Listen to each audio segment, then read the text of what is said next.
My late grandpa told me something when I came up here because I made so many observations on poverty. I said, holy smokes, the guy's got a job, his wife's got a job, how come they live like that? What's going on? Like I said, he told me you can't hold anything against anybody if they've never been taught. You always have to keep up a sort of a phony front, right? You don't want to air all your dirty laundry to everybody you see every time you meet them.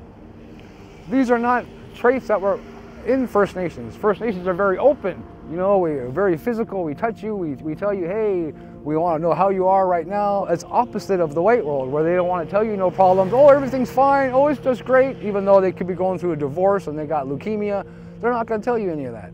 It continues today. We speak our mind. We're very forward, and I think it's held against them a little bit.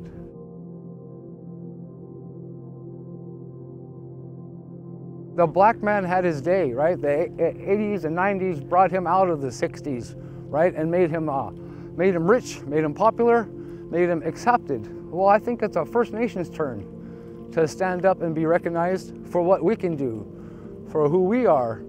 There's a lot of good, there's a lot of good people, a lot of good artists, a lot of good musicians, a lot of good athletes. These are all attributes that were never exposed. You go get one of these Indians right up off that reserve. I mean, you talk to him for 5 minutes, there's zero hope.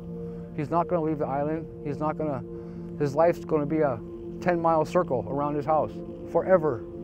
Man, that's a sad fact, Art's like the bread and butter of the First Nations, okay? Like I said, that's the only thing they're recognized for, and it's about the only thing we can be paid correctly for. There's no more fishing. There's no more mussels, clams, all that's gone. There's no more harvesting the land because it's gone. They've built everything around it. We got big giant boats in our here now that never used to be here. The First Nations way of life is gone away even more. It keeps moving, and they keep saying, well, we're gonna persevere, we're gonna keep our culture, keep our race alive. But it's a lie, it's just it's a facade that we all try to put on, I got my wife into a nursing education program to try to get us out of this hole.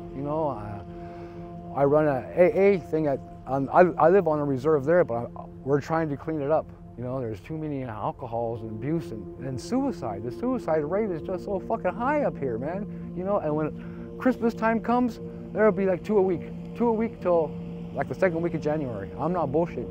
And we ain't even got that many members to spare. See, this is what I'm saying. To them, in their mind, there's no help for them. There's no counseling, no programs, because that's the white world. And it's the opposite of what they've been taught. Life's hard. Yeah, life's hard for everybody, right? But for some people, it's just too hard. They just can't see no light, Where do you get your respect? And how do you keep chipper? How do you keep your chin up when the world just says, oh, fuck you, you're dirty, you're no good, you're uneducated, you don't know. Like I'm saying, no one will educate him. He's dirty because for years you never gave him no soap. We live by the white rules. Okay, we'll live on your reserve. Okay, I won't wash with soap. Okay, I'll use your diseased blanket. Okay, we followed all the rules. And we're still alive. That's what the problem is. We're still here. That's the main issue, I think. They don't have free run to dig where they want and pull up what they want and build where they want because there's some damn Indian standing there.